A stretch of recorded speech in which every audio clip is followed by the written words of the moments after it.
Hey, everybody who's joining us live on the show. We're just kind of getting things set up, kind of the pre-show stuff, uh, and sit back and relax.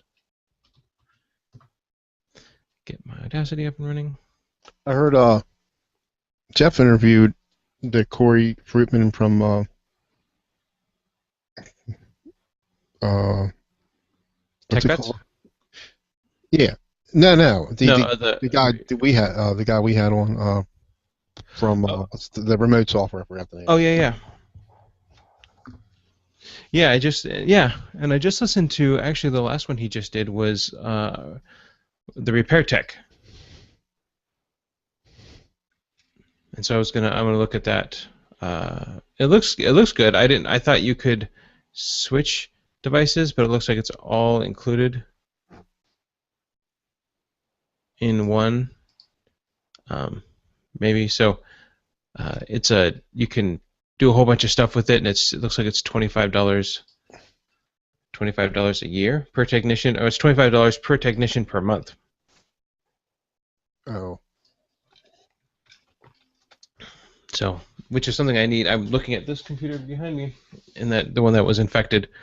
It boots up and it has this fake antivirus on it, and it doesn't let anything to run. And now I haven't messed with it too much. I didn't get Hitman Pro going on it yet. I just threw Kaspersky, try to do everything outside of the Windows, and then I'll try some of the Malwarebytes. What's that? The Chameleon, Mm-hmm. and go that route. So. Don't forget about the chunkware removal tool, Oh yeah. AWD. They work. Oh yeah. Sometimes they find things that others don't. Yeah, I definitely get in there. I use those after I get it. But right now I can't even get into it correctly. So. Let's see. So I've got a couple things to talk about, and then we have an email.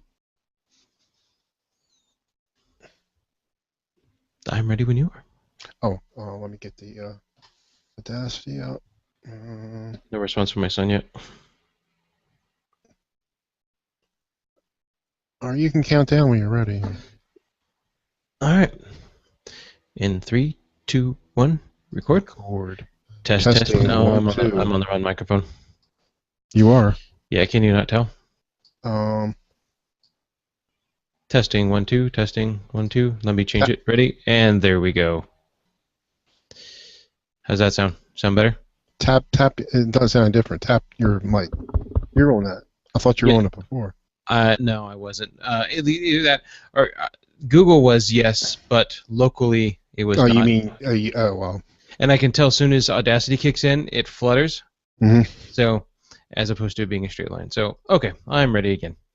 Very good. Do we need to count down again, or? Yeah, if we could. All right, let me stop the recording. Okay, I'm ready.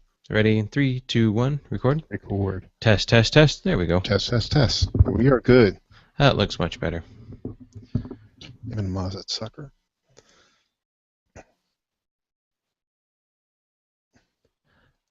Ooh.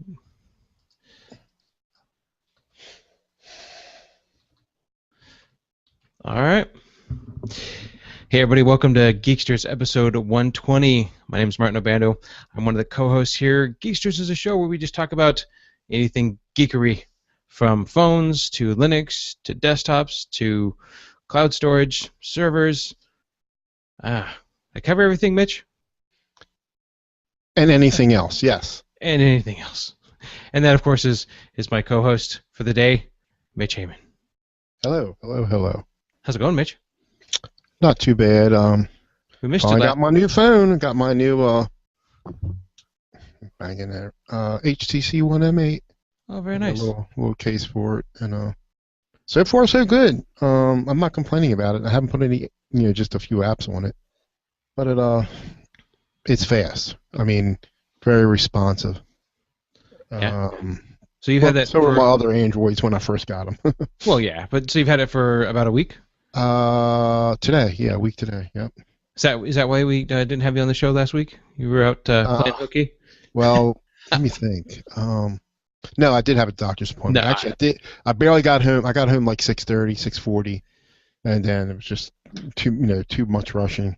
Well, I and then did, you got your new phone, and it's like, yeah, phone wins. No, I completely understand, Mitch. No, we missed you last week. I don't know if you've heard I the did. last week's episode. We had Brian Lunduke on, and so if anybody hasn't heard last week's episode, that's 119. I interviewed Brian Lunduke, and he kind of interviewed me, and we just kind of sat around and chatted. It was a lot of fun. Yeah, yeah. I started listening. I listened to most of it until the video started messing up on, for whatever reason, it started messing up. Oh yeah. Yeah, from not from you, from YouTube or something. Oh, I can't control that, but the audio No, is you good. can't. Yeah, yeah. I didn't listen to the audio, but I was listening to some of his other stuff because he was on that. I think he said he was on that Linux Action Show, which is I've listened to it before. It's a pretty good production Linux show. I haven't listened to it in a while, but I didn't know he was on there. Yeah, him and is it Chris? I haven't listened to Yeah, it very much. I forget Chris and I forgot the other guy's Well, name. the other gentleman that's been on there the longest time, I think they started, or Brian Linduke started the Jupiter Broadcasting Network, which Mm-hmm. is just of that. So yeah, he kind of helped get that whole thing going. Mm-hmm. It was Which good. But I was listening to some of his stuff, and he was going, "Why Linux sucks" or something. I don't know. I just yeah, he does a show called Why Linux Sucks, and then follows it up with Why Linux Doesn't Suck. yeah. I'm just getting ticked off. Let me tell you real quick my Sure, problem. yeah, no, go ahead. Not that it's a problem. Getting Oracle Java installed. I know that you can use that open source or the ICE, but for whatever reason, it doesn't work. So I have to put Java on, or at least on this one site that I go to. Right. I've gone to it for years. So it's working fine in Firefox, and it was working in. I had Chrome on there, not Chromium. I had Chrome on there, and it was working there at one time. But then I did some updates, and it's not working in Chrome anymore. It's still working in Firefox. So I'm just playing around with it, doing whatever he says, and symbolic links, and nothing's working. So I took Chrome off, put Chromium on, and I did install something else, and at least it's showing in the plugins in Chromium now. It wasn't showing before, but it's still working in Firefox, so that's where I left off. So see Yeah. it's not a big deal, but big enough. Well, Chrome comes with their own version of Java, and I believe it's called Pepper or Succotash or Yeah, but not it's different on Linux. It doesn't work. right. No, you're absolutely correct. And I have one of the things that I do when I install Chrome, because I use Chrome, is I have a script that I run that purges OpenJDK and then adds a repository from the web update team, and then does an update, and then it installs the Oracle Java 7. So I will put that in the show notes, and I'll send it to you. I'll put it in our chat here real quick, Mitch. But this is what you would run is that. Don't. I probably did already. Yeah. So I'll put in the show notes. So if anybody wants to know, the top line, I have it in a text file, and I can run it as a script. So the top one says Echo Java. That means it's just going to be that. No, just everything after that, the sudo and then stuff. Let me copy it. Yeah, and I'll throw that in the installer. And this is what I've always done for mine, because it removes everything Java that came with it and then reinstalls it with a new fresh one. And I will definitely put that in the show notes for other people who are using. Uninstalls the old version? Yes. It does? Okay. Yes. And I'll put it in the show notes for anybody using at least a new. I know it works in Ubuntu, so it uses sudo apt-get, so it's a Debian-based right. tool. So if you're using Linux Mint, Debian, Java, Ubuntu, or any of the other flavors of Debian-based distros, go ahead and run this. If you have issues with Java, it's something I've always done, and then you can just, after it does this, then go ahead and do another update, because it should update some more after that, and then it always keeps me up to date with the latest. So I just run. I don't have to take off what's on there already. No, just because the first one will do the purge. So what it does is it says sudo apt-get purge OpenJDK with a star. Purge. So yeah, so it purges everything, and then it adds a repository. Yep. It does an update. You had to do an update, and then a sudo apt-get install Oracle Java 7 installer, and that will. It has worked for me in the past. Because Screen Connect, which I've talked about before on here as my remote management tool, uses Java on the Linux base. Linux and Mac uses Java. Windows uses .NET. So if you're going from Windows to Windows, it'll use the .NET. But I have to use Java because it's Linux based, and so far I haven't had any issues with that running that particular one. So give that a try. I'll try if I didn't do it already. But like I said, it's working fine in Firefox. Just I Right. can't figure out why it just stopped working in Chrome. It worked in there once, so Chrome has their own version, and I believe that's what's causing a lot of that. okay. Well, Mitch, it has come back around. Today is Patch Tuesday. Oh yeah. And today, actually, seven. So this is what I found, and actually, this is from Naked Security, from Sophos. I think it's funny. And their title of this article is Patch Tuesday for June 2014. 7 bulletins, 3 CREs, 2 criticals, and 1 funky sort of hole. and and I thought, well, that'll catch my attention. So of course you have your it says so this goes down. It says this. 7 bulletins, 3 remote code executions, those are the RCEs. Patches apply to Windows, Internet Explorer, Office, Live Meeting, and Links.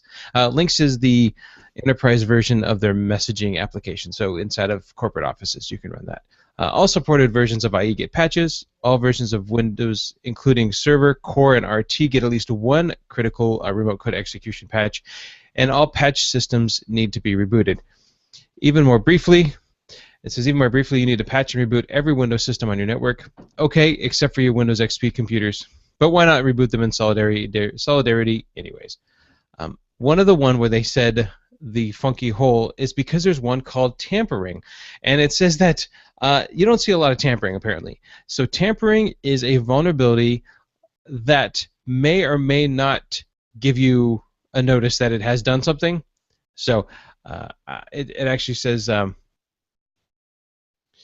let's see, for example, tampering explained. Tampering is another sort of security hole that may help the crooks either by allowing them to initiate their attack more easily or by making things worse once you have broken in. Very loosely, tampering means you can make a security-related change that should raise an alarm but doesn't. So, if you are running Windows, it's Patch Tuesday.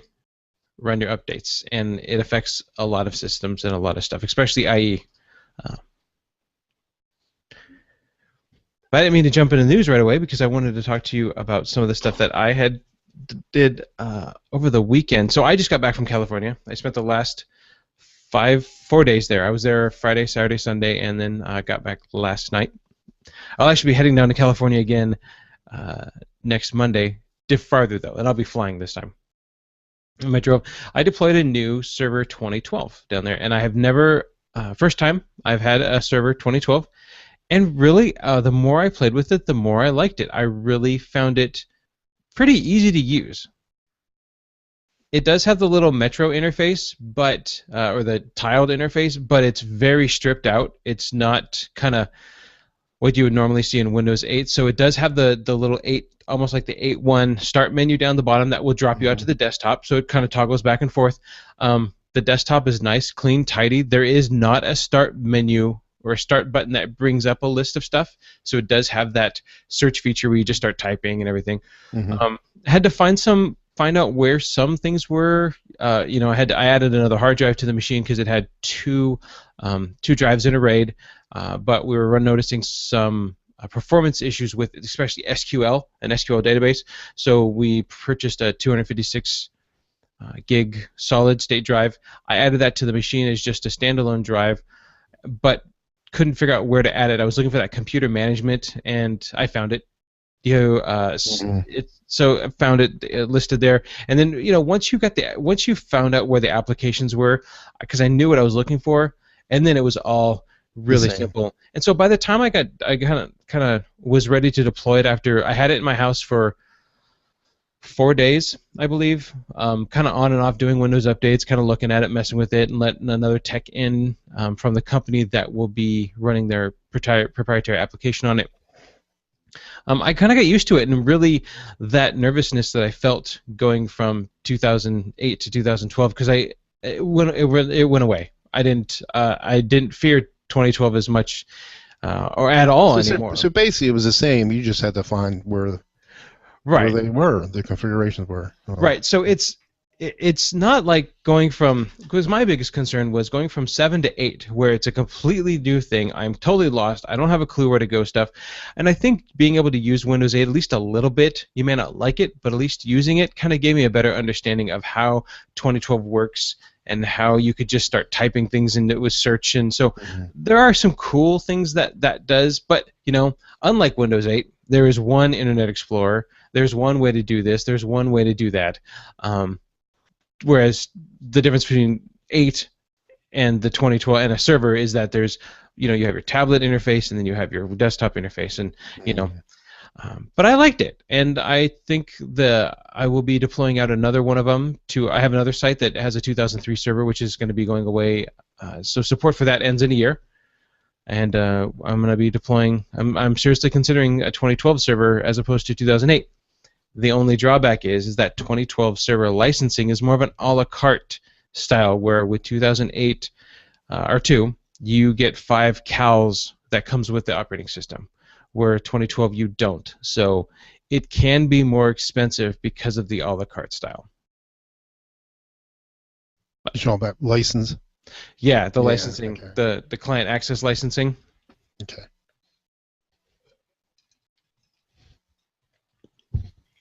So I was down there. It's a veterinary office, and it gets dirty. And we've been having issues with their primary server, where it'll be working, and then I'll get a call from them because their credit card processing uh, application will stop working. And what will happen is they can access the application, but it doesn't go out to the internet. It requires internet access to get out. So I make a connection to the server through either Screen Connect and or remote terminal services, and I can make a connection, so I know it's getting internet access, but it's not resolving any web pages. So DNS is kind of acting kind of weird. And I would reboot the server and it would be fine. Or every now and then it would just stop responding. I couldn't do anything. They'd have to go back. They'd have to hold the power button in, shut it down. They'd turn it back on. It would take a long time to come back up. It wouldn't be responding. They'd do it again. They'd wait even longer, and then it would finally come back up. And I knew this was happening, and I knew I was going down, so we were just kind of babying it until I could get down there to take a look at it. Well, I got done blowing out all the other desktops because they were really dirty, and then I wanted to give the server some time to do its thing and everything to calm down and let the gentleman who was doing the database move get all that stuff done. So I was just working on the desktops, and so that afternoon I took the server offline and I went ahead and took it outside and brought my little blower with me. I use a tent, like it's an Ozark one for like you can get it like Fred Meyer's or Walmart, or I think it's Target actually, where you plug it in the wall and it has the big blower on it. So for like air mattresses, that's the one that I use. It's great. It's not canned air. It actually has quite a bit of force to it. It is electrical, but if you're next to an electrical outlet, you can do that. If I really don't have one, I think I have a tent one that takes like it takes like the 4D batteries or 4C batteries, like for camping. Mm-hmm. Those work too. I don't have an air compressor, and a lot of times those spin up. The bad thing about those is that it's so powerful that if you hit the fans wrong, you could possibly damage the fans because you're spinning it so fast. Right, right. So this one actually works out quite well. Took the side off, started blowing things off. Right, kind of was just making a sweeping motion. I hit the CPU fan, and it didn't move. It didn't what? It did not move. Really? So I spun it with my fingers, and it kind of moved. But it's oh no, the bearings are bad on this fan. It was actually really, really shot. Now, when I travel to this small coastal town of, it's really 3,000 people, 5,000 if you count Pelican Bay State Prison, which is the prison there. There is hardly anything there. I can probably I can probably go to Radio Shack or to Walmart and get a switch or some kind of a router or something like that. But really, SATA cables. I can get Ethernet cables there, but of course you're going to pay an arm and a leg for those. But no heat sink and fan. No heat sink and fan. So I asked my friend if he would come over because really I know all the techs who work there because I've grown up there. The techs that have been there, or at least the techs that I know, I've either worked with or been friends with, or we've, or worked under. And actually, at this time, the gentleman that actually works there, his name is George. We graduated the same year high school, so we went through 8th grade together. He actually landed a job working for the court system.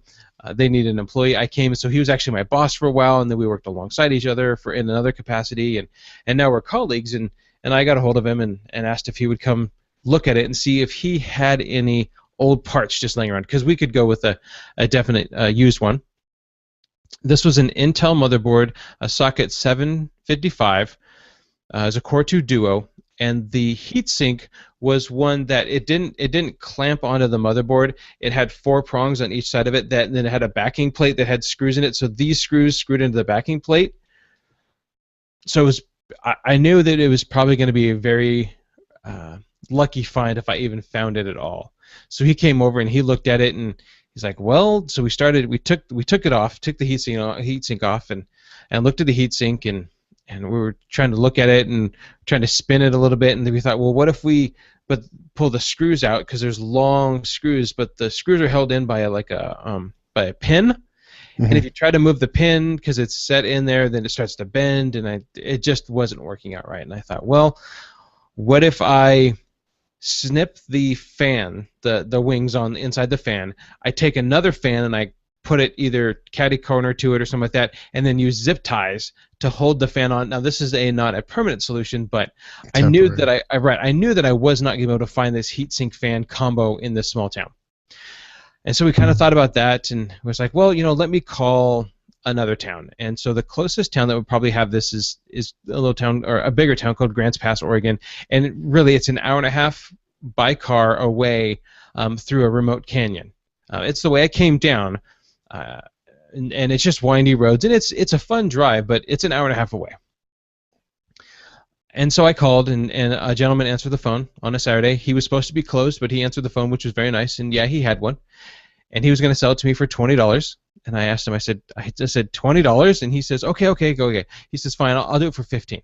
And I said, oh no, I'm not paying for this. It's a client of mine. And he goes, okay, fine, it's back to $20. I said, all right. I said, I'm going to go look at some other parts because we hadn't made it to my friend's office yet. And I said, I'll give you a call back when I'm on my way, because he was going to hold on to it for me, meet him at a shop. I'm not sure what, but I was going to have to drive now, 3 hours, possibly, 3.5 hours round trip for a $20 part. So we took off to my friend's shop, rummaged through his stuff. He didn't have one. There was one last location on the way out of town, and it's this little place called Chuck's PC World. It's just this little shop, and it's fairly new. My friend has never been in there. I've never been in there. I have no idea what they carry, what they hold, nothing. Not a clue. But it's on my way out of town. So I pull in there, and they say, what can I help you with? And I said, I need this part. And I have the whole processor, or the CPU, the heatsink and fan. And he goes, let me look. And he's looking through his cabinet, and he opens up a box, and it's exactly the same. It's not a mass cool, but it's a thermotake, but it's exactly the same structure, the 4 pins, it's got the backing plate, everything. He had one for $25.99 plus tax. So I spent $31.78, and I saved myself 4 hours, 3.5 hours worth of driving. Yeah. And was able to replace the part. And I thought, oh my gosh, I thought for sure there was just if you would have said, bet money that he had this part, I would have said no, and I would have taken whatever I would have thrown it completely out the window and said there is no way that he's got this part, because really I have to carry SATA cables and Molex connectors and any remote thing that I possibly want that's not a DVD or a CD pack or anything like that. But you don't think about carry. a heatsink and fan. There's no way I would carry a heatsink and fan for a 7-year-old system. Right. So was it a server, did you say? Or it was a server. It was their primary domain controller. It's probably from running 24/7. Oh, yeah. That baby up. It was definitely from running, but it was just like, I can't not leave this. I mean, I have to fix this problem. And that's why I was thinking, if it means that I have to drive to Grants Pass, and if they don't have it, then on to Medford, which is another 40 minutes outside of Grants Pass, I have to get this fixed. But I was able to just come back, screw it all in, plug it in, turn it on, and away it went. That's what I'm running on my Linux machines. That's what that is. A 750. Pretty sure it's a 755. It's a Core 2 quad. Mm-hmm. And that's a good machine, actually. It's a real good machine, but it's just older now. Right, but I mean, there's here I can go to ENU, which is a local shop. You go on a Micro, which is a local shop. I can be to Fry's and back in 45 minutes. There is nothing like that. Right. So I don't have the luxury of just saying, oh, okay, no problem. When I noticed that it was not working, I thought this is going to be a long haul because I just had gotten done talking to my parents because every time I go down, there's usually something else going on. I'm always Right. busy working, and so I don't get a chance to visit with my in-laws very much because I'm always working. And so I went down and they said, well, what are your plans this weekend? I said, well, I'm going to deploy this server, but they're going to do stuff remotely. It's not a domain controller, so it's just a data server. They're going to move all the data. Really, it's going to be. I worked quite a bit Friday night, a little bit on Saturday. Sunday was going to be flexible, and then a little bit on Monday, and then I'll head home. So in the grand scheme of things, of times that I've worked before, I'm going to be able to just relax at my hometown, visit some friends that I've known from high school, go to the beach, and just have fun. And when I saw the fan not spin, I thought, well, there goes that plan. there's always something. Got it fixed and was able to actually play a round of disc golf with my brother-in-law, 24 holes in probably 30 to 40 mile an hour winds. Wow. Yeah. We lost a frisbee in the ocean, had some fun, it was just, we had a good time, but man, I got back and I was pretty tired from being hit by wind and salt water and kind of wandering around a golf course, and I've never played 24 holes before, especially into the wind. You kind of threw the frisbee on the ground in front of you because that's how you could get it into headwinds. But that was a lot of fun. That was my weekend. We deploying some new servers and learning about 2012, and then fixing a product that I didn't really think I was going to ever have the parts for. It's just all quiet for me. That guy that I upgraded his XP machine to Windows 7 and put VirtualBox on there, and so he can with XP, so we can install XP. His old apps are working fine in there, and the only problem he had was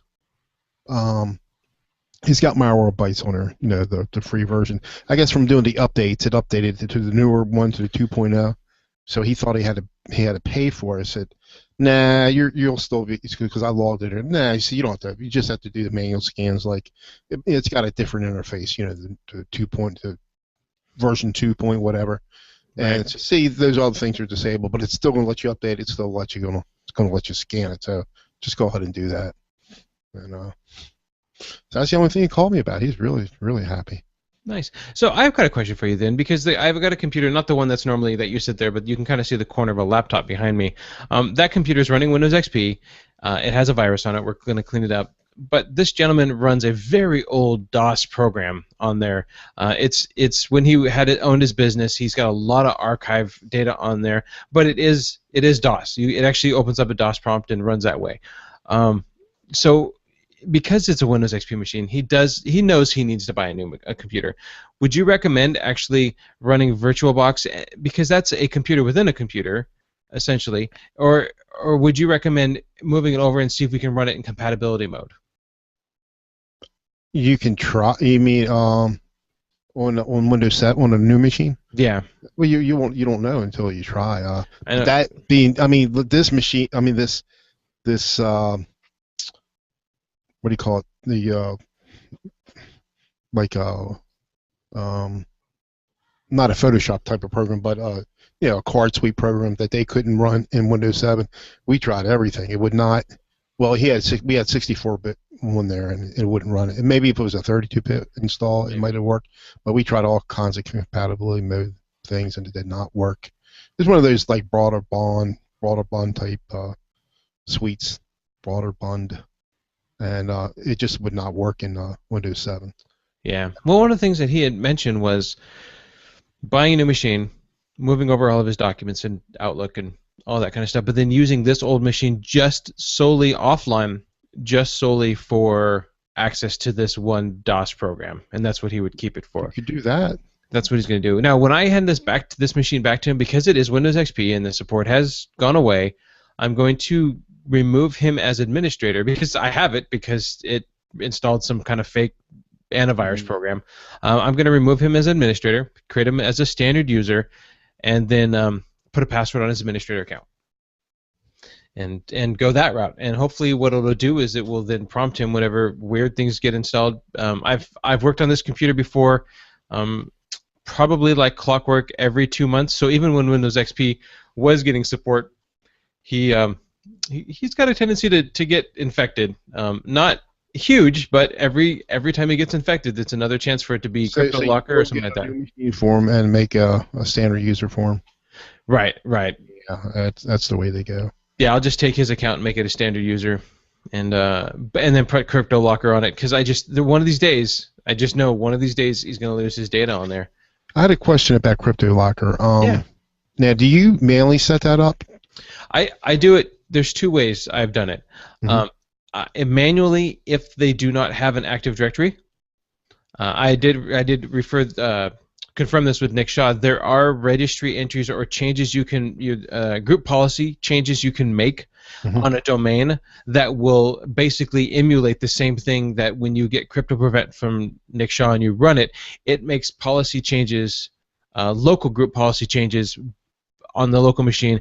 But I can do the same thing from a domain standpoint and push out all of those changes to one computer, to all the computers from one location. So, yes. My question was, can I do that? See, I'm not running any servers or anything like that.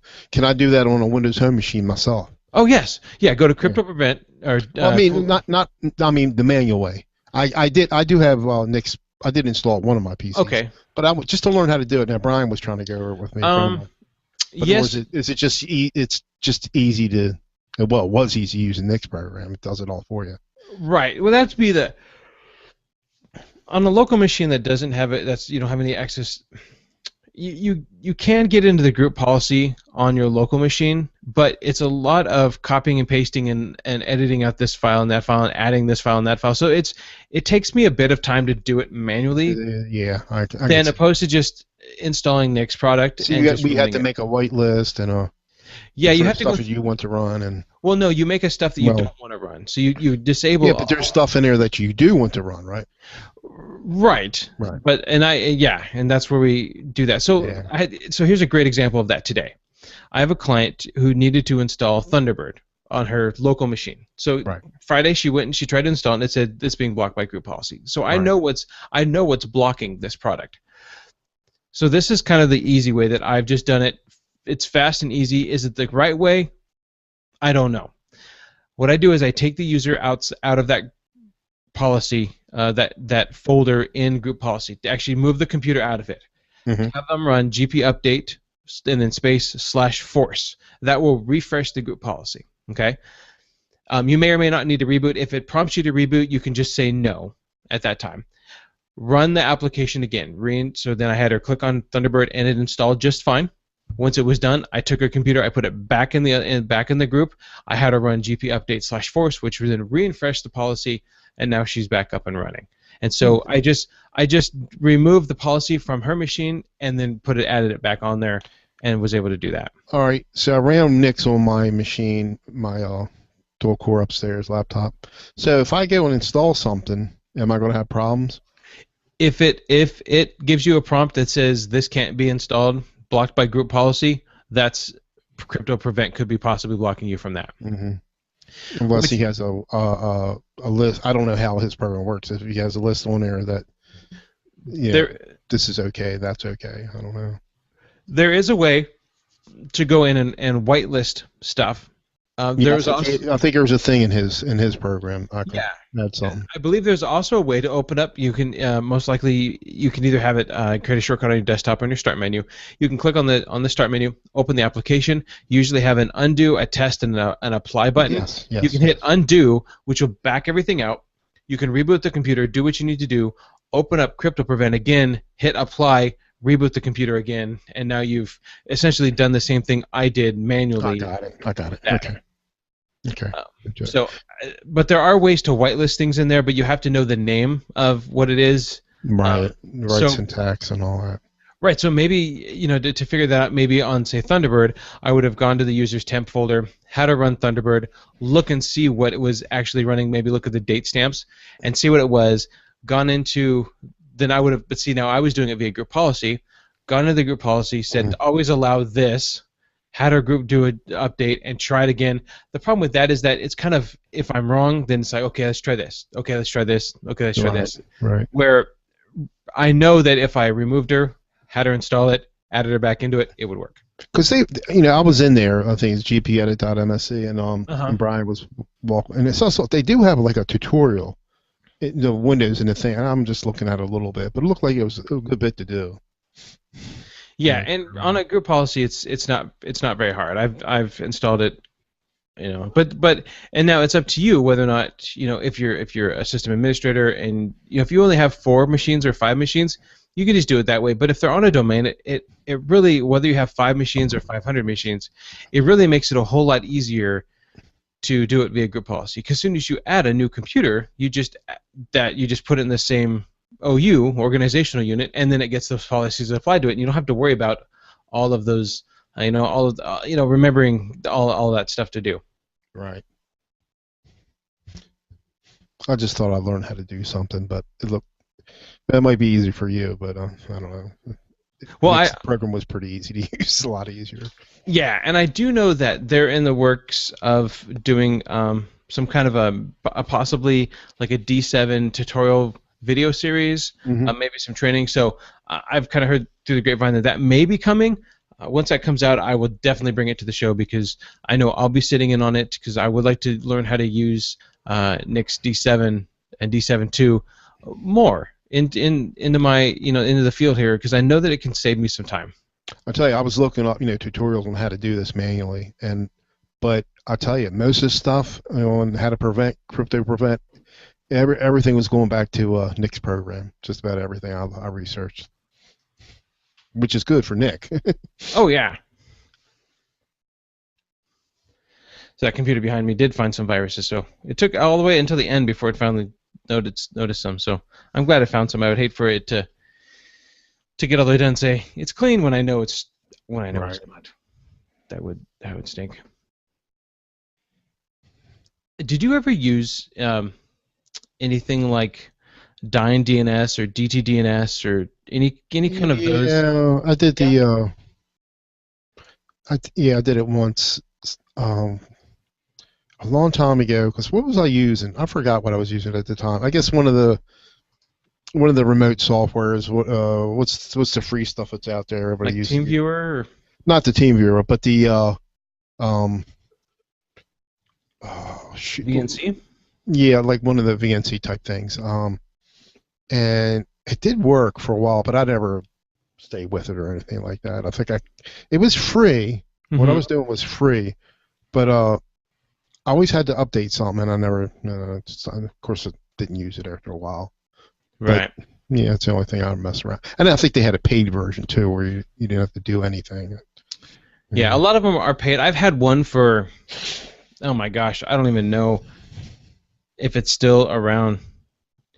It was DTDNS, and yeah, sure enough, it's still there. If you go to dtdns.com, you can see that it's pretty old. They've adjusted the copyright, but they've been around before, in the late 90s. And I used to use them for a long time. Well, explain what this does. So yeah. I'm pretty sure I remember, but just in case sure. I don't, and other people. Sure. So DNS, what DNS is it will translate, it's domain name services. It will translate your host name. So obandocomputing.com. If you go to www.obandocomputing.com, the computer, the web browser, everything knows how to get there, because obandocomputing.com itself doesn't exist, because you can't go to my server that way. You go to my IP address. But if I had you remember, 160.46.32.26, that would be for one web page. Now you remember now you got to remember those for Google and Facebook and Yahoo and Podnuts. You can't do that, and there's no load balancing in that, because Google has, if you look up Google's IP addresses, there are many of them. Okay, so you would have to remember all of Google's and then go down the list and find one that works for you if one was offline. So that's what DNS does. DNS will keep that record of obandocomputing.com points to here. That way, all you have to do is type in obandocomputing.com and you will get to my webpage. I change DNS whenever, if I was to move my server somewhere, I change DNS, and that's how obandocomputing.com stops going from here and starts going there. Well, there are free programs out there, DTDNS, noip.com, and other ones. Dyn DNS is one that you've probably heard before. What those are for are if you need to get somewhere that has a dynamic IP address. So my server has a static IP address. It won't change, okay? But at Mhm. home, you may have a dynamic IP address, which means that every so often, it could be 3 months, 6 months, 9 months, a year and a half, whenever it decides that it's ready to This is do. the IP address your cable provider is providing. Exactly, and that will it's the IP address your cable provider provides, or your, your, uh, I just lost it, your DSL provider, or Hmm. your internet provider, your ISP. Right, right, That chances are, unless you pay for a static IP address, you will get a dynamic IP address. right. And again, the time that it changes could be a long time to a short time. But if you need to get to your house sometimes, you may not know what your IP address is. You may have memorized it, but then, on a Monday you go there and everything works fine because you've gone to 50.1.1.1, and now all of a sudden you get 69.4.3.2 on Tuesday, so you type in 50.1.1.1 and you can't get home anymore because your IP address has changed. So these companies come along, and what you do is you either get a free one or you can pay for a service that will allow you to have an application that runs on your computer that checks and sees what your external IP address is, and then it synchronizes it with their servers. Now you get a host name, and it could be whatever you want to call it. Okay. For the longest time, I had obando.darktech.org. You could have obando.dtdns.com, or they will buy a whole bunch of domain names that sound kind of weird and sound a little bit odd. So you never know. You can choose what they are.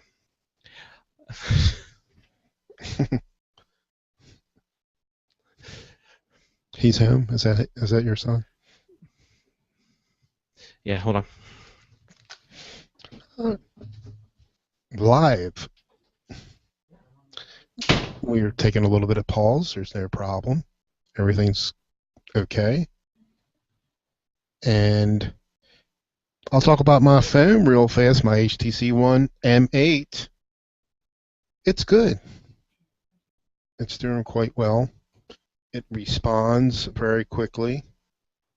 I only have a few apps on here, which is like Voxer.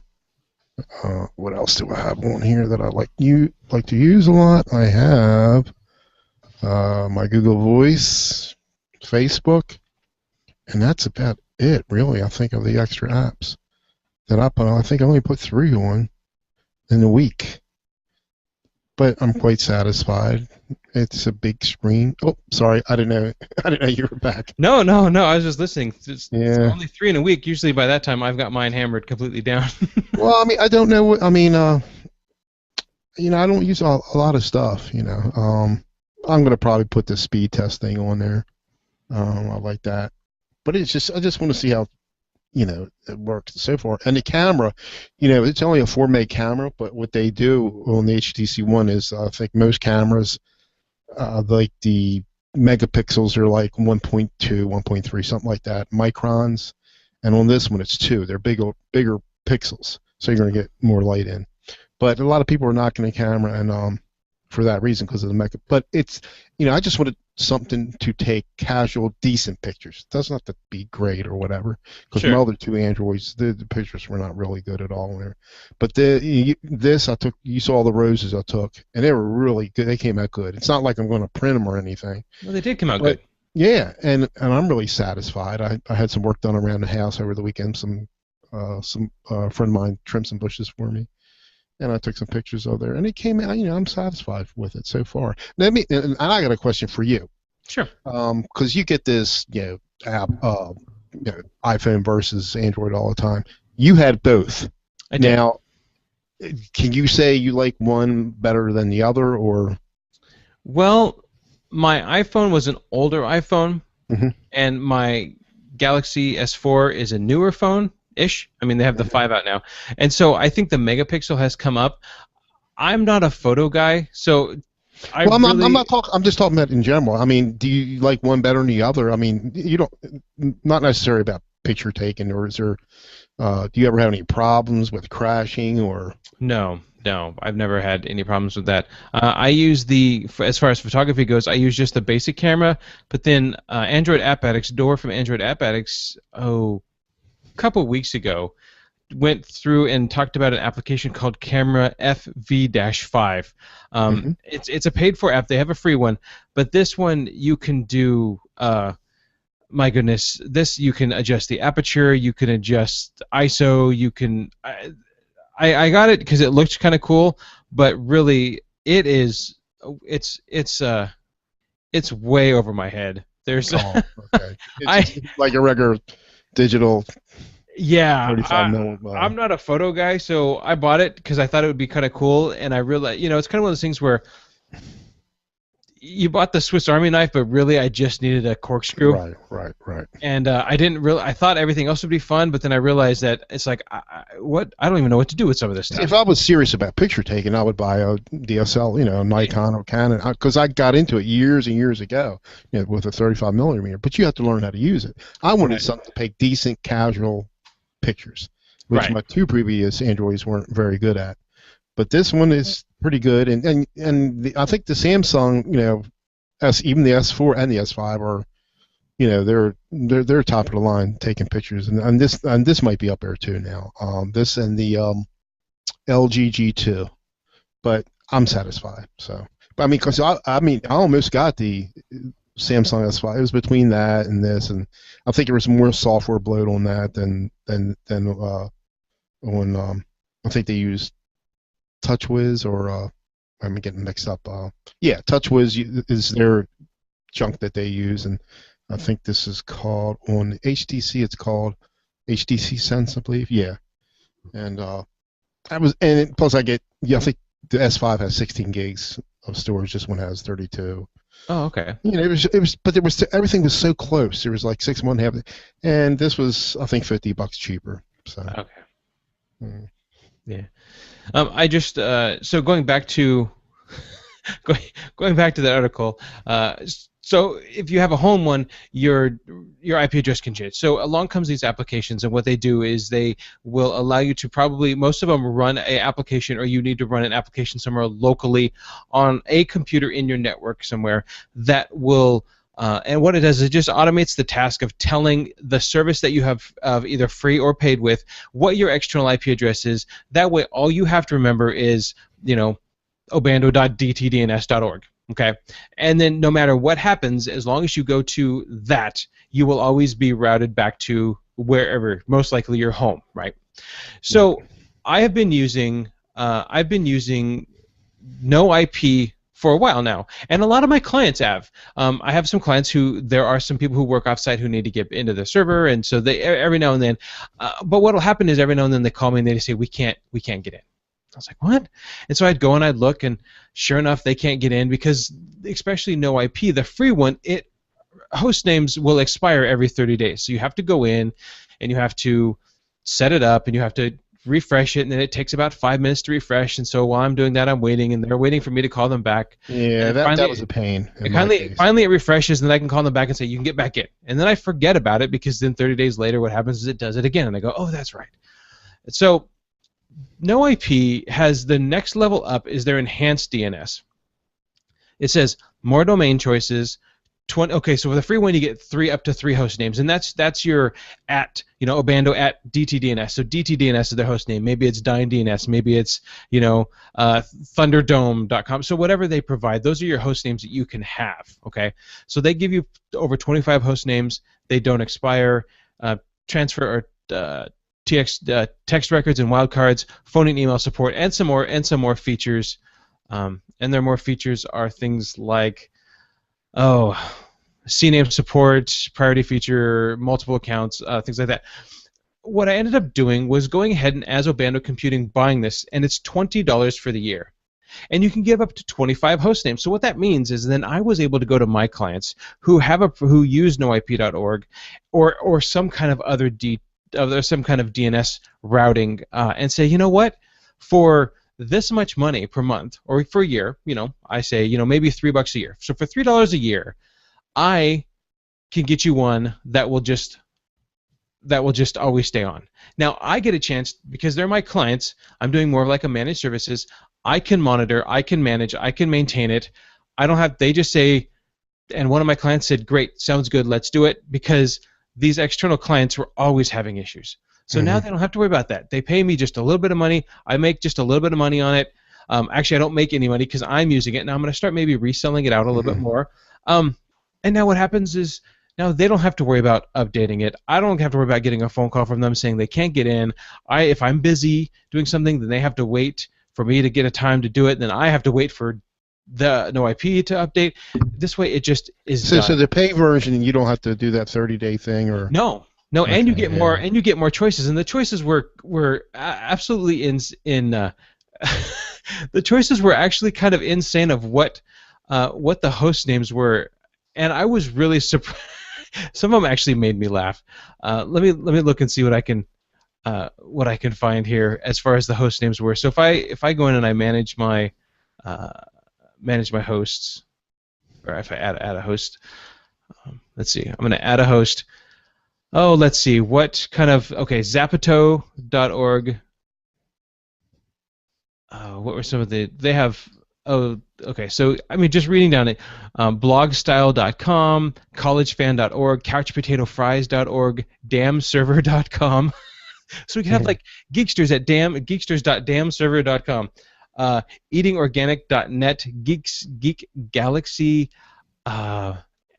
MLBfan.org, mymediapc.net. So that'd be a great one. So if you want to be able to access your media center remotely, and you just need to be able to route to it all the time, you could be, mitch.mymediapc.net, and it will always route. Now you could have mitch.mymediapc.com, or what is it,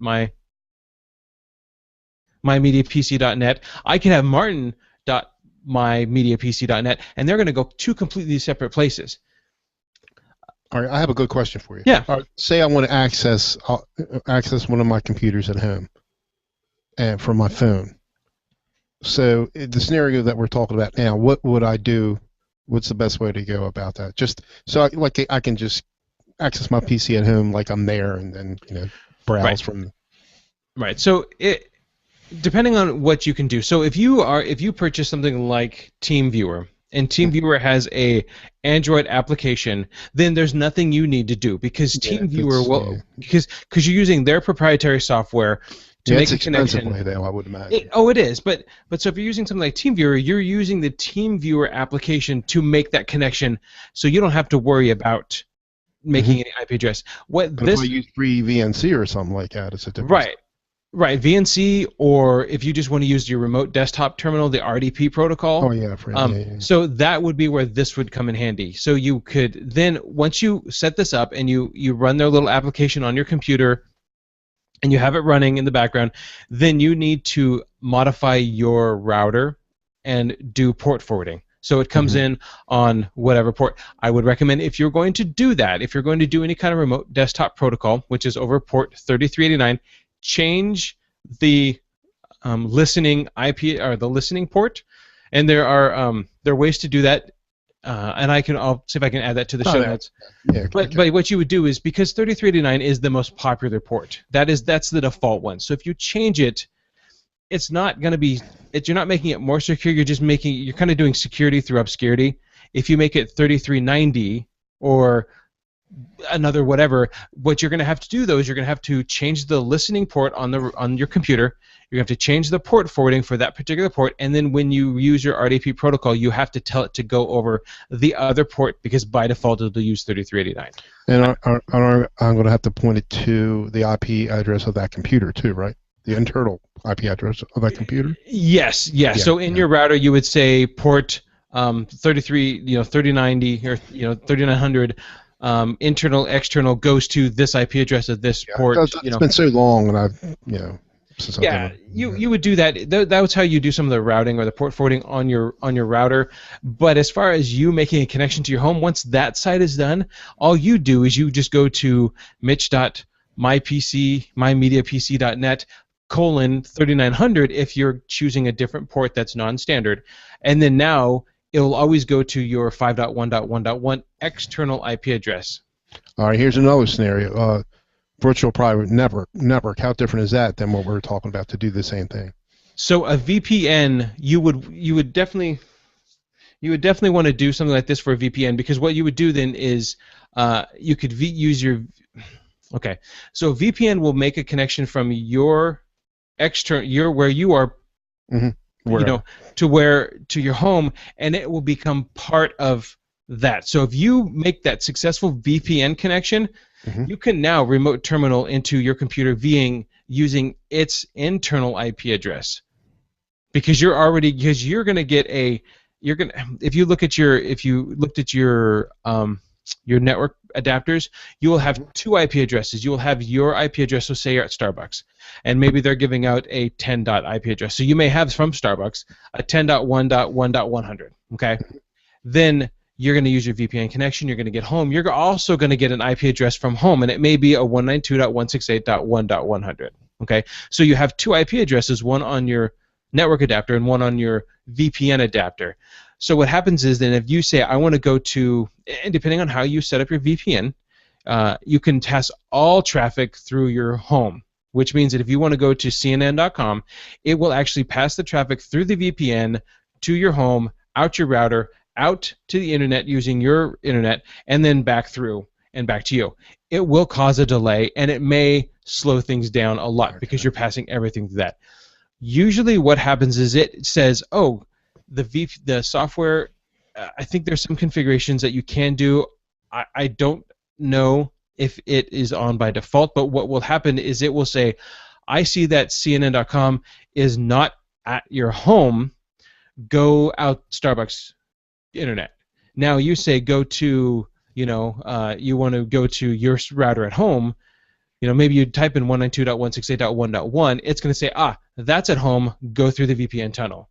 So it does separate it. So if you have a VPN, you are connecting to your home. Now you still may use your DTDNS or your noip.org IP address or name to connect to the VPN, because what this all this no IP stuff is, it just creates a like DNS. It just creates a name pointer for you to get somewhere, rather than having to use an IP address. Right. Whether that is using you want a remote desktop to a computer, or whether you want to connect via VPN, or whether you want to do however you want to connect to that remote computer, you have to tell it where you want to go. This is just an easy way of remembering the name. Very good. Very good. Good stuff. So I've been using noip.com.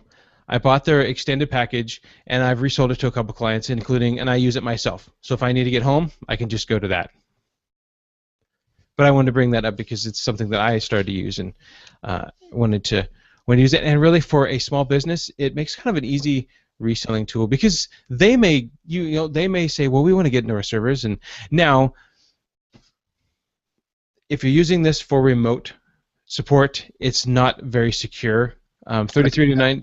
Question. How secure is all this? Yeah. If you're using a VPN tunnel, that's one thing. If you're using 3389 remote desktop protocol, that's not the most secure at all. Really, if you have to make some kind of secure connection back to another place, whether it's, if I'm just out and I need to get home for a reason, I'll use 3389. If I'm out and I need to get to a client, I will use another program, and that's where you have things like your Instant House Call, your Screen Connect, your TeamViewer, your LogMeIn. Those are all third-party applications that secure the traffic through them, because they're not going through port 3389. They're either going through port 80, which is already open, or they're encrypting the data through there. So really, if you're looking at a way of, I need to get back to my house, but I need to make secure, you can still use no IP. But you may not want to use, remote desktop protocol. You may want to look at buying a third-party application, because those will be secure. Okay. Interesting. This also works if you want to test something. So say you want to host something from your home. Maybe you want to test out a server. When I first started with Screen Connect, I had it hosted in my home, and I would use this. I would point people to, obando.whatever.what, and it would go to that server, because I would reroute the traffic from whatever port that was to my Screen Connect, and that's how I use it. Now I've moved Screen Connect off-site, and it has a static IP address, And so, and then I iframed it with my web page and everything like that. So I don't need to use no IP for that because I already have a static IP. But if you want to test something, now if I ever want to test something, this is an easy way to test it. Interesting. Now, I used to play around with that. It's been so long and I forgot half of it, but it's been a long time. Yeah. Let's see. Oh, so today's the day, and I wish Tim was here because he would get a kick out of this. Today is the day that if you are running Windows 8.1, you have to update to update 1. So I was doing some more reading on this, and this is from ZDNet, and this was actually sent to us by Aaron Turnbull, a good friend of Podnuts, and he sent me this one to remind me that if you're using Windows 8.1, you have to update 1, or you will not excuse me, or you will not get any more updates. Now, if you're using Windows 7 or just Windows 8, you will continue to get updates, but they are stopping updates for 8.1 unless you're on 8.1 update 1. Here's where I'm now. If you have automatic updates on already, aren't you getting all the updates? The updates will not come through. So you have to go to the their store to get the whatever it's called, Windows 8 thing to get the update, manually download it. Right. So here, let me. That's crazy. Yeah, it's weird. Let me read you this article. It says today, June 10th, is Microsoft Patch Tuesday. It's also the deadline for consumers running Windows 8.1 to install the 8.1 update if they want to continue receiving patches and fixes from Microsoft. Microsoft originally imposed business users will still have. Sorry, I'm kind of skimming through this. Consumers running 8.1 who have automatic updates turned on don't need to do anything. They should have already received the update automatically via Windows Update by now. That's what I'm talking about. Okay. Yes, but that's if you have updates turned on automatically and you're running Windows Update 8.1. Now 8.1 put the little toggle start menu switch in. So if you have that, if you go down and you click on the new Windows icon, and you're not running something like Classic Shell or Start 8, things that have brought back the toolbar or the start menu as we have come to know it. Mm-hmm. Then, and if you haven't installed those, and you just hit that toggle and you toggle between the Metro interface and the tiled interface and the desktop, more than likely you probably have and are running Windows 8.1. And if you already have automatic updates turned on, you will get update 1. Okay? If you don't have that toggle switch, then you need to look. You can either leave it or see. I don't know. If you're okay, well, let me find out. My sister has Windows 8. But I'm curious if you don't have 8. Well, what happens is if you have 8 and you update to 8.1, you then have to continue updating to 8.1 update 1.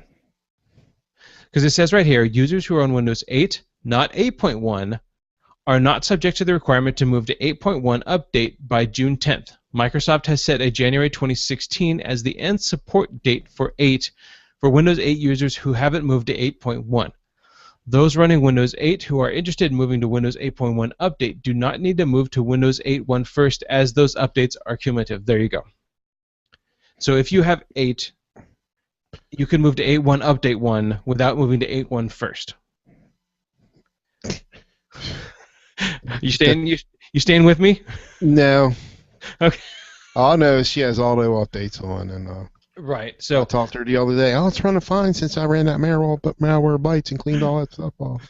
So if you go, if you're on Windows 8 and you click on system, if you go into the system settings, you can look and see. I was thinking you can look and see what version of Windows you are running. So that's right. Anyways, update. So I get what they're saying. I'm not running Windows 8, thank goodness. Well, I'm not either, but a lot of people are running Windows 8, and probably listeners who are listening to us. I just want to recommend them and remind them that you need to go to 8.1 update 1 if you're running Windows 8.1. If you're running Windows 8, you will still get updates But if you want to move to, you don't need to move. Put it in the show notes. Well, yeah, it's in the show notes. Anyways, there's an article by ZDNet. And it'll let you know. And like I said, I wish Tim was here because I remember last time we had this talk, he was laughing. He thought it was pretty funny. I had found this a couple weeks ago, and I wanted to bring it up.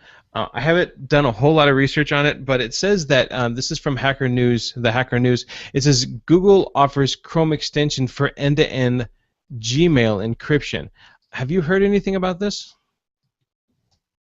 No. I heard something about the other thing that TrueCrypt is going to whatever. Well, yeah, we may want to talk. We may want to save that one for another day. Yeah. Because I followed more about that because last week I did bring it up very briefly with Brian Lenduke, and we've got more information about it. And, so it sounds like that. Okay, remember a while ago, and I remember us talking about this, that Gmail will Gmail will scour your email for words and stuff for targeted ads. Yes, they do. Okay, so what's happening was. So because they could do that, therefore it was flawed. Now what it's saying is that you can put a new plugin called Safer Mail, and I have to go through this, but anyways, it's a plugin, and it sounds like you can do end-to-end sending and get some more information about it. And unfortunately, I mentioned it, I bring it up, and then I realized that I really don't have a whole lot of information on it. That's my fault. But it looks like there is a plugin now for Google Chrome that will do some end-to-end encryption, and so check it out if you are interested in that. And I'm going to definitely check that out myself. I use Google Mail, but I'm curious what I'm curious about is if I send my Gmail account or a Gmail hosted account to you as your Gmail account, Mitch, I'm assuming that means that our encryption back and forth within Google to Google is encrypted. I do not believe that the encryption stays with me if I email from my Google account to an external site, because I believe it's using PGP, and the receiver has to also have PGP back, where Google is doing it automatically for you. And so you can turn that on. But like I said, what probably means then is that you can't be running Thunderbird or Outlook or a third-party application to get your email. You probably need to be using the webmail to be able to have this enabled, because it's a plugin into Chrome. Because remember, when you're using a third-party app, you're writing it from your computer and you're sending it out, where if you log into the Chrome or the Google, you're actually writing it and distributing it from within their servers already. Actually, I was just looking for it, as you say. Now they changed the interface again. The little store used to. Now I got to figure all this out again. Yeah, I'll check it out. Yeah. We do have an email, and this is from Gary at grcomputerrepair.net, and I believe he's from London. He opens it up and he says, "G'day." He says, "G'day, Martin, Mitch, Tim, and PC Freddy." That would be Australia. Sorry for the interruption. Well, no, I know that, but I went to his computer. I thought that too, and I thought that too, and so I went to his site, and on his site he says, "My name is Gary, and welcome to GR Computer Repair. I've been repairing laptops, desktops for over 10 years in the Liverpool, Fairfield area." Right. So. He says he's registered with the Department of NSW, which I thought was New South Wales Fair Trading. Oh, no, it's Australia. Yeah, you're right. It is registered with Australia. So he is Australian. Good day. Good day. Okay, back to the email. Good day, Martin, Mitch, Tim, and PC Freddy. Just a note. It says, just a net note to say how much I enjoy your shows. I live in Australia. Well, there it is. If I would have continued on. I can't remember. I live in Australia. Find it hard to watch you guys live. I download them and listen to them when I can. I run a part-time computer repair business servicing both residential and small business or small contractors in the western suburbs of Sydney. Now we're even. I'm sorry, Gary. I was completely wrong where you live. Okay. Yeah, it helps when you read the email. It does help. Recently, in my spare time, I've dabbled in dabbled in installations of XMBC Media Center on Windows 7 machines and have loved it so much that I have canceled my Foxtel subscription. XMBC is saving me heaps of money. I just wanted to know whether any of you guys have had any experience with XMBC Media Center. To Mitch, I hope all goes well with your eye surgery and that you have a quick recovery. Thanks again, guys, for all the time you put in putting the show together. Kind regards, Gary. It's very nice. That was very nice. So, And Mitch, Dora might have some experience with that. I have not. you haven't? No, So Dora I think has. I've had experience with RaspBMC Hmm. and OpenELEC, and the only reason I have experience with those is because the last time I had a computer hooked up to my TV for a media center, it was actually running the Windows XP version of Media Center or the Vista version of Media Center, and then after that, what it was is it just kind of became old and kind of in the way, and so I got rid of that, and I ended up hooking up just a computer to it, and then just basically using a mouse. So it was just my TV became a big monitor. That's what happened. Same thing with me. I mean, I have a Roku, Google Chrome, and I don't use it. I got it once. I use it a little bit, but I have my PC that I use most of the time, a laptop upstairs, that's hooked to my HD TV, and I use it on there most of the time. So Yeah. When I got my Raspberry Pi, though, I did start doing more with the Media Center. And since I've moved, I haven't done anything with it. So I started using RaspBMC, which is the XMBC or XBMC version within Raspberry Pi. So it's it's a modified version. And honestly, I couldn't get it to work right. I was having some serious network issues with it, and I think they've adjusted it and made some changes to it. I just haven't had a chance to get back to it. So I had started using OpenELEC and was using that along for quite a while. But whether it's OpenELEC or RaspBMC or XMBC, we're still talking Media Center. And I have had experience with it. I like it because I can get an application. Maybe you have a NAS, and maybe instead of having DVDs going in and out of machine and getting scratched and stuff like that, you can just rip them, make them MP4s, put them on your Media Center, your NAS, point your Media Center, RaspBMC, OpenELEC, XMBC right to your NAS, and then you can just watch them right from there, and it makes it really simple. They all have new interfaces now where they go out to the internet and they get updates, and you can look at trailers, and you can get synopsis, and you can get titles and covers and screen things, and they can interface with IMDb. It's really cool, and Plex is another big one that a lot of people use. but that's a service, though. That one you do have to pay for. I know that one of the gentlemen from Everyday Linux, I know it's not Mark, so it's either Seth or Chris. Is it Chris? I don't know. I mean, I've heard other people talking about it lately. Right. So one of those guys from the Everyday Linux show uses Plex and is a big Plex supporter. He has been using it for years and years and years and loves it. I've never used it, so I don't have any experience with it. But I do like the fact that we have these chances for media centers to be able to use, so we can have our own data. And if it's a YouTube video or something like that. But you did bring up a good point, Mitch, with the Roku boxes now and Google Chromecast. They're so easy, I mean, we have more options. I like to mess around with stuff like that, because it's geeky, I guess. But I have my Sony Blu-ray player. It's got the smart apps in there, and I can put I'll take a USB thumb drive, whatever, and I have that filled up with movies, and it just plays them MP4 right there. I don't have to convert them over or anything. It plays fine. Yeah, I'm a screen cutter just like you, Gary.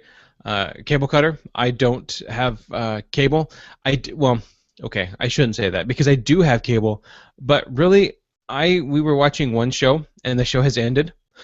So I turned on cable and I just kind of flipped through the channels. I was in my in-laws' house this weekend and I sat down to watch some TV, and I realized I would spend 5 to 7 minutes surfing all the channels. They have Dish, looking at all the channels, and I think I looked at all of them 4 times thinking, by magic, I hope something changed and I will be able to watch something that interests me. And I ended up just turning it off and listening to podcasts because I found it awfully boring.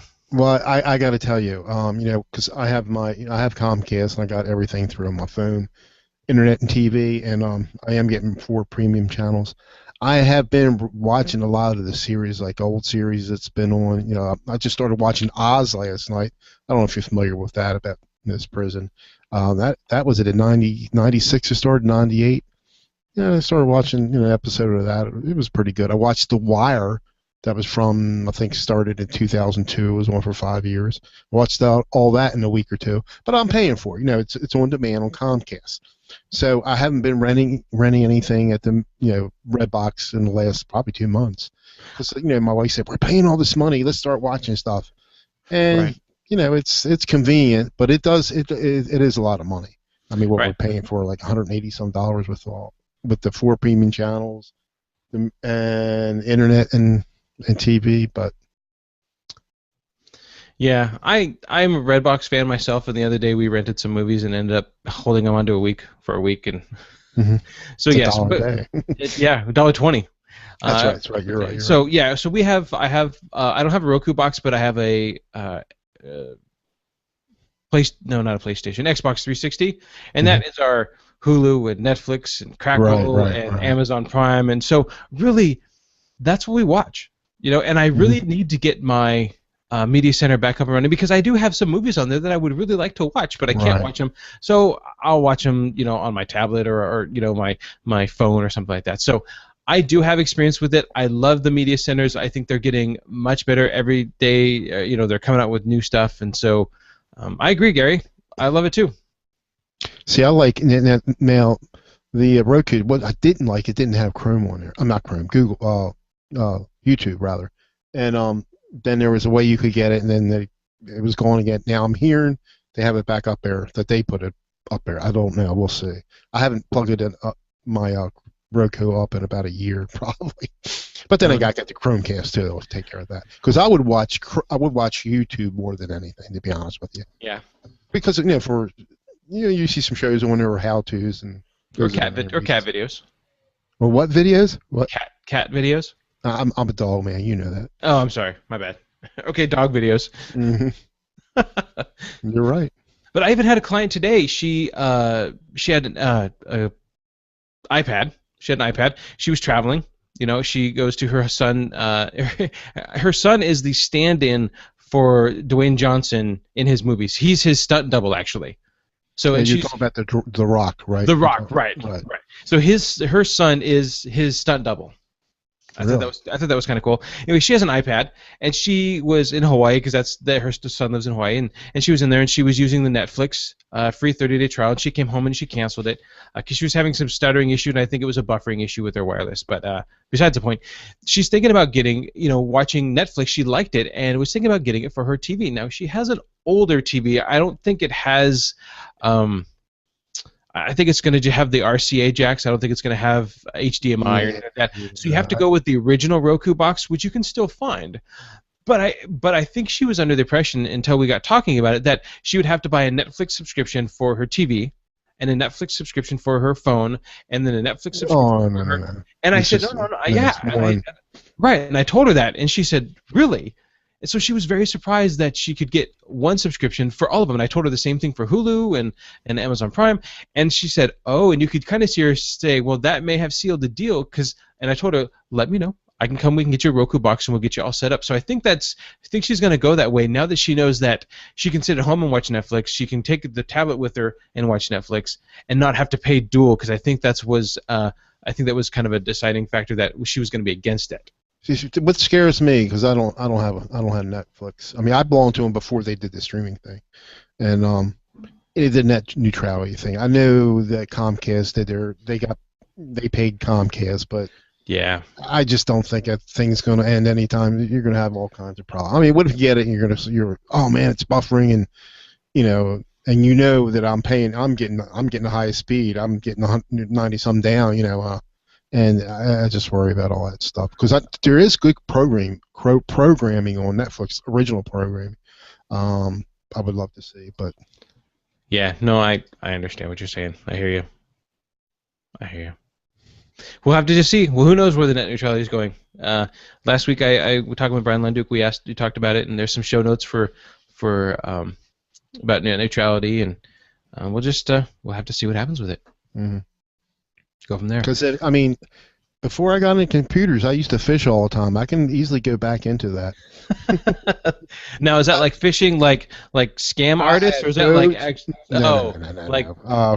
Freshwater fishing. I had two different boats. Yeah, mainly bass fishing, and I haven't done it. I think I've done it once since '90. When did I get my computers? '96. I think I've only went fishing once or twice since then. It's no. terrible. And I used to go every weekend, and maybe once during the week.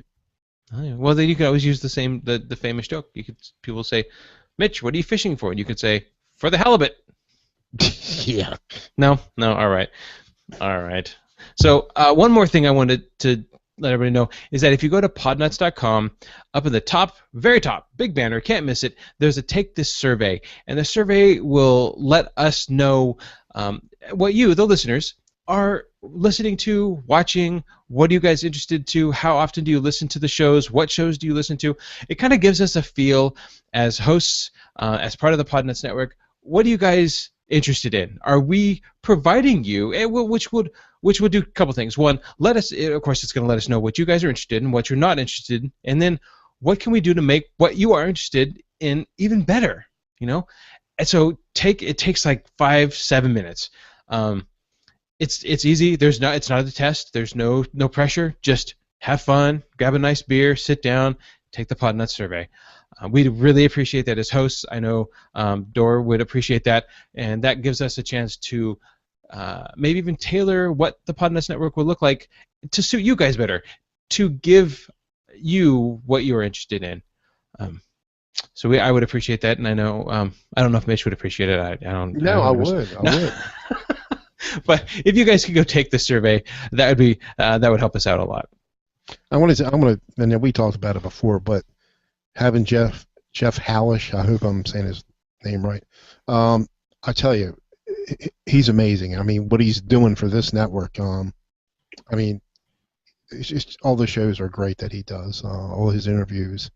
I can't speak enough for the guy. Yeah, and I know I mean, that he's true green, whatever that color is. Oh yeah, he's taken off with that. And the other thing that I also have really enjoyed is the new.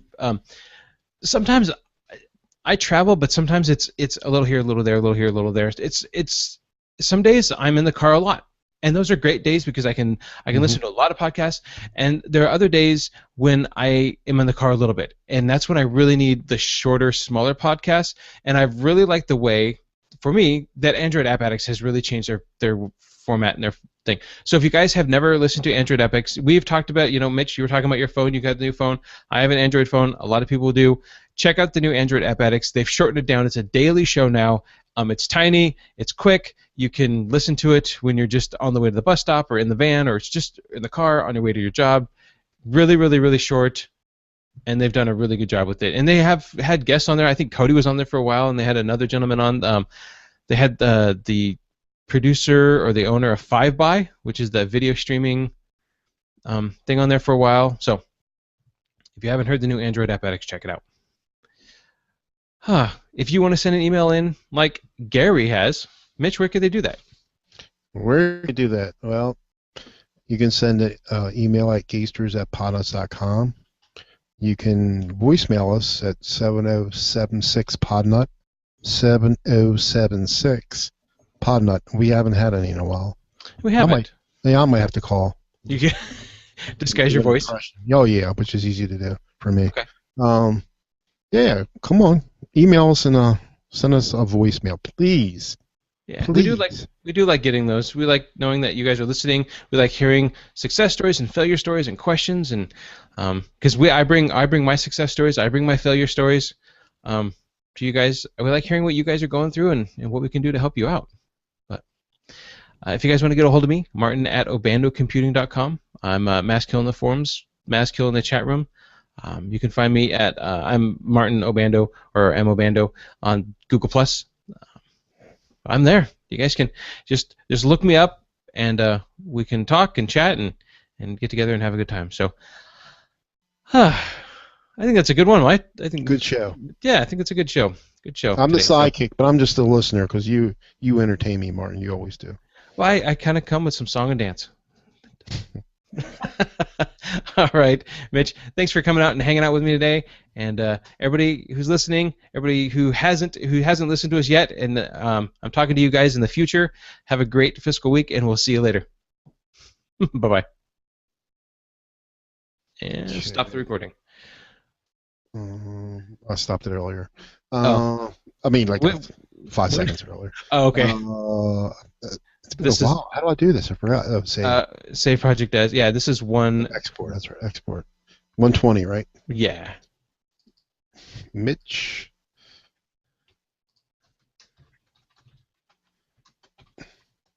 Can't type.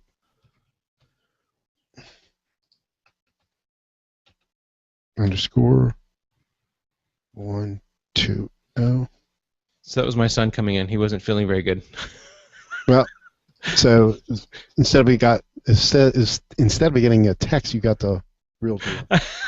But that's not I good. did. I'm like, what's going on? He's like, I'm not feeling very good. I'm gonna go to sleep. I said, okay. You Then my weren't door. feeling very good. I think My you said my. before the show. Yeah, I'm feeling better now. My door slammed, and I'm like, great. Then I come in, and you're just entertaining with the thing. I'm like, great, excellent. Um, what else was I going to say? Oh, I forgot. Are we still live?